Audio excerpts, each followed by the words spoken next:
Well, it's probably about 5 minutes of insane rain. Where's there a piece of wood up here? Oh, where did this come from?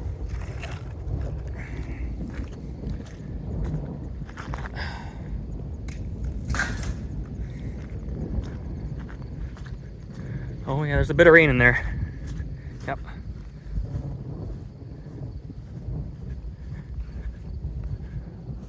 Wow, dude. All right, so 5,500s in about, most of that was in about 5 minutes worth, so that was pretty fast. Kind of how this year has been. Like, you know, we've had several like big nasty storms that have come through. Really didn't get a whole lot of rain out of those suckers. Some people did, but just mostly a lot of wind and maybe some hail, like, you know, just more nastiness. I guess tornadoes too. But just days like this where it's like there's no major storms, just small little pockets, squalls or whatever. You know, just, and they do this, a half an inch of rain in just a tiny bit amount of time. Or like in some other places, 8 inches of rain in an hour or so. Just flood everything. Pastures like it, corn and the beans like it, but pretty worthless though. That stuff was pretty worthless though. That didn't really do much. We got some finishing up first cut hay at that new piece of land I bought last year. We had the flax done. We cut as many sloughs as we can and cutting the weeds down and everything. And cut that grass over there now too finally. So we're technically done with cutting first cut, but now we have to bale it up now. And, well, I could be baling up anytime soon now. I just got pounded to the ground, so glad we got the old farm done when we did though. Could have gotten this, man. Ooh. Ooh. Well, maybe I'll be finishing first cut here today, or tomorrow, or Wednesday maybe. I don't know. All depends, I guess. Old prairie here. It's kind of marshy here. That's why it's been kind of in hayland all these years. But yeah, that half-inch rain we had 2 days ago at home at the farm. 5 miles. The farm is 5 miles further east here right now. But right here, though, it got over an inch of rain here. Probably closer to an inch 20 from what the rain gauge showed. So it rained quite a bit over here. The draws have water standing. Some of the bowls, dips in here have standing water. Yeah, so this got pummeled here. All the sloughs we cut down to might not be bailing up much of them. So it wasn't really much to bail up on them anyways, but definitely won't be doing it now with all this rain here. So trying to figure out how to rake this. So there's about high places over here. There's a high place here behind me, and then in the other corner too. So I'm gonna kind of start over here, work my way, do this piece, then do this piece, and kind of just leaving the low areas go. I mean, I'm raking through this part, I guess, here, but I see my tires are just wet right now. These windrows probably got to air out. I think I see Dad coming over there. I see some glare on the highway there. It's probably him coming to start bailing over here, so I got to turn a few windrows too that I had raked up in parts of the ditches here and over on an old trail. I got my little TS6 tractor over here and the 9-wheel rake, so do a little more. Probably, I don't know if I have time tonight. It's 5:30 already. I don't know how far we'll get here. I don't want to get too far ahead of Dad. It's supposed to rain again tonight, so yeah, a lot of overgrown hay here. I mean, this hay didn't look too bad. I mean, yeah, most of it was overripe, just, you know, being cut so late here, first cut. But there's a lot of undergrowth, regrowth, and everything, and a lot of hay here. But bales are gonna be worse yet. But these bales, most of them will be able to unroll basically at any time during the winter time. Be unrolled. Still make some nice hay yet. So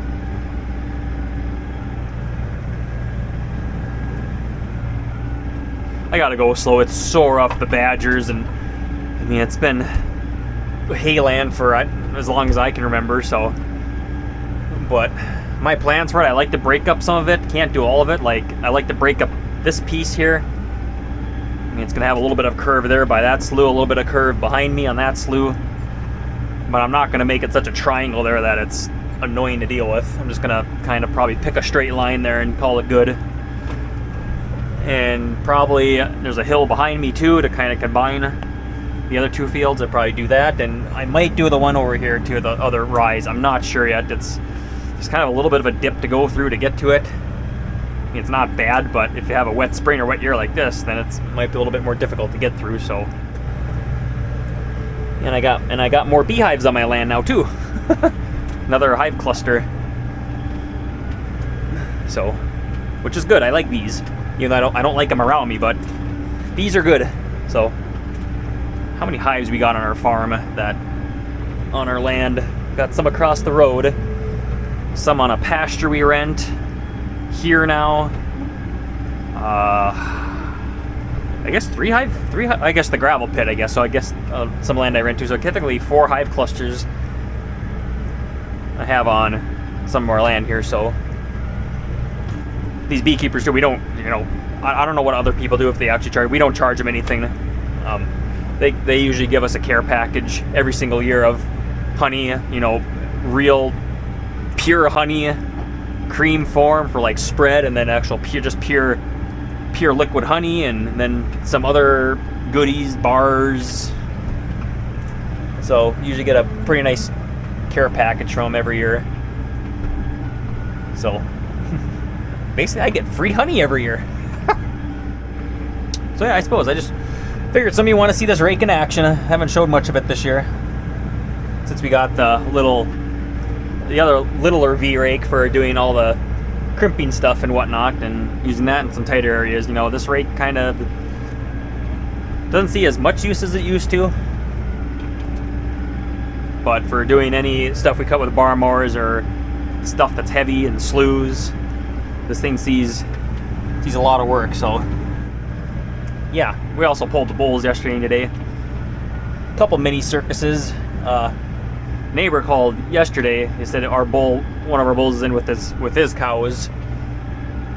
So who knows? He was in there when he was in there since yesterday or the last week or so. I don't know, but a little trouble getting him out. His cows weren't bad. Of course, we're just strangers, so cows weren't used to us. But they weren't bad though. They weren't really that wild up. I think they're actually pretty good. But one of his cows I had to kind of chase a little bit, because he was after one of his cows, so I had to just, wherever she was going, that's where I was following, because I couldn't deviate him away from her. His bull was staying out of the way, it seemed like it, so I wasn't having any trouble with his bull in there. But yeah, it took a little bit till finally got him a little bit, kind of tired him out a little bit, where kind of going up a hill, a lot of matted grass. It was a little even tough going at the four-wheelers. Four-wheelers were even pulling a little bit in there, and then he finally kind of stopped, and we kind of got him separated and just kind of let him sit there and slowly kind of moved him. Then he saw some other cows, then he finally started going then, and kind of followed a fence line for about a mile and let him out of a gate. And the stupid thing was about that we got him out the gate, we didn't have anything set up, panels or anything set up because we didn't know what was going to happen for sure. So yeah, we got him out. We had the trailer. The trailer was open because we had the four-wheelers out. The ramps were behind the trailer, but he ran down to the trailer, and he kind of looked around a little bit then, and then he kind of went behind the trailer. Then he had some feed sitting there. So he kind of smelling it, eating a little bit then, and then also he kind of stuck his head. Then the trailer's only open about 2 feet. He stuck his head in there, and he's kind of like, I'm like, are you really trying to get it? So I quickly jumped off the four-wheeler and I pulled the ramps away and opened the door a little bit, and he just went right in there. I'm just like, what the heck? Didn't have anything set up. He just went right in the trailer. Just by some miracle, we were going to keep him as a spare next year, but since he cleared 2 fence lines, we're having a little bit of trouble getting him away from the other cows. So it's like, well, we might end up selling him this year now. So along with my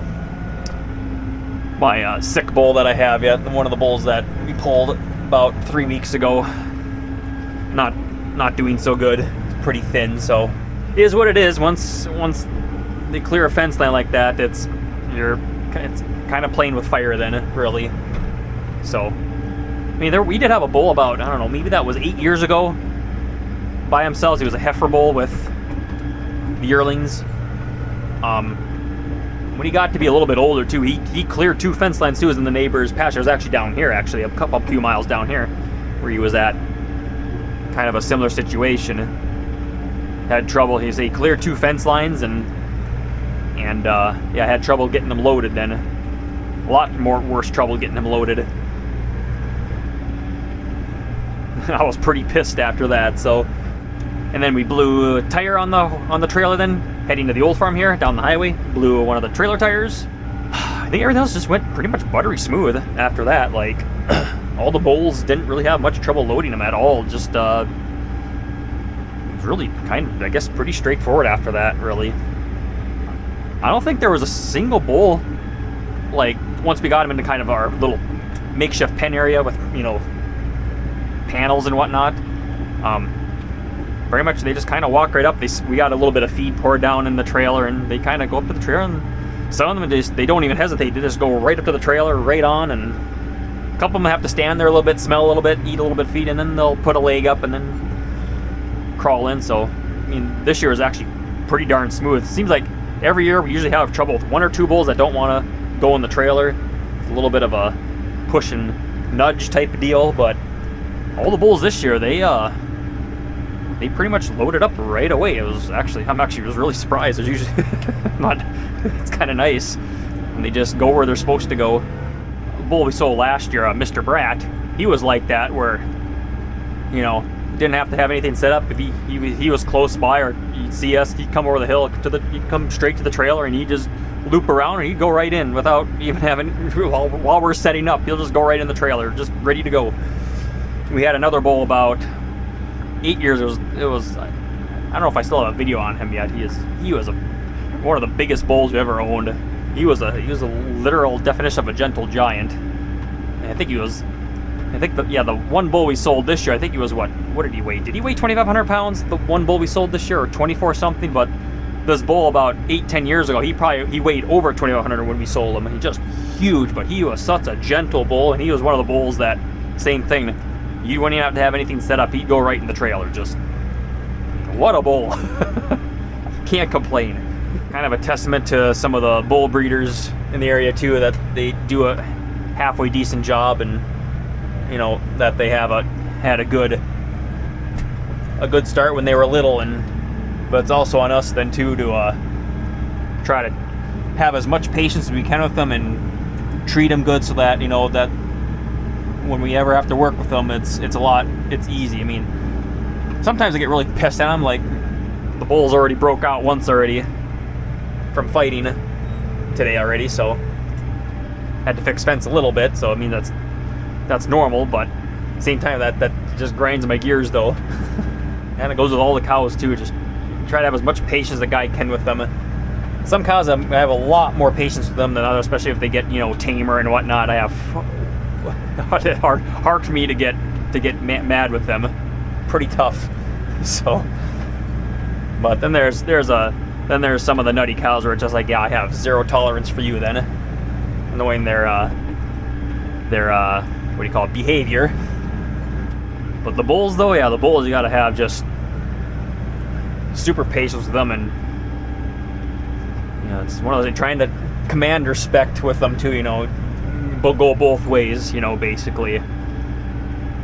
That they don't see you as a threat, but they respect you though. They don't betray the mouth that feeds you. Especially in the wintertime. Don't do it.